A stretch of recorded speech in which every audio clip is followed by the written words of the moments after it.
every person I've ever heard attack the Catholic Church, they fall into 2, maybe 3 categories, right? The first is there have been bad priests. Look at the pedophilia scandal recently. Look at whatever. That's been one.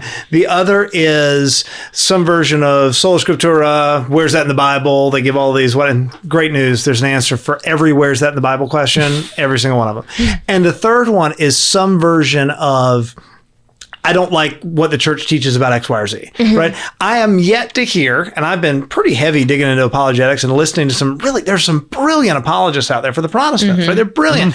But I'm yet to hear any argument that is philosophically sound that doesn't fall into one of those just sort of dismissive categories, right? I don't know any theological attacks on the church that have any validity once you dig past whatever veneer of whatever there's there. Yeah. I mean, even sola scriptura. So, like, I mean, if you're out there listening and you happen to be a sola scriptura Christian, it's like one thing that I always point out to any of my friends, if we ever are going back and forth, doing a little light bar apologetics. Yeah, totally. Like one of the big things I always like to point out is like if you follow sola scriptura, like a real tight letter of the law, like you're gonna find yourself right back in the lap of Catholicism because, like Grace said, like John 6.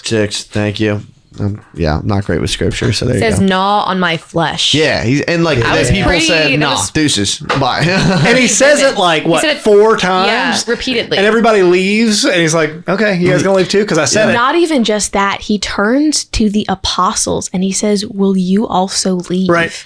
Like they were the ones that he was planning to give authority to teach the things that he was teaching them to the rest of the world. If they were like, "I'm out," I don't know what would have happened. I mean, obviously it didn't happen, but like he was being dead serious. This was something that you could not just be like, "Oh, well, it's kind of more symbolic or something." He's like, "No, like people are leaving me over doubles, this." triples down. Yeah.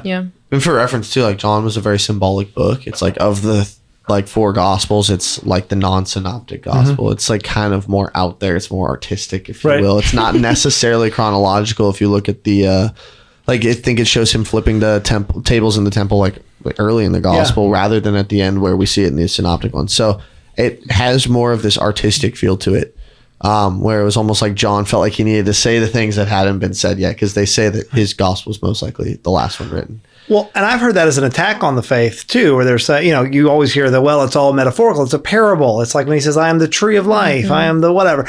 But what stuck with me, especially, I talked early on about my conversion from reading the Church Fathers, is you're reading all these guys who literally know the guys who are being taught by the guys who knew Jesus, who were taught by Jesus. And they're saying all their basic teachings and doctrines are identical to the modern Catholic Church. Yeah. Whoa, hey, producer Ben here. If you enjoyed what you saw just now, then go check out the full episode because this is only a snippet. We've got a whole hour talking about stuff just like this. And if you really enjoyed, please drop us a like, subscribe so you never miss an honest to God episode.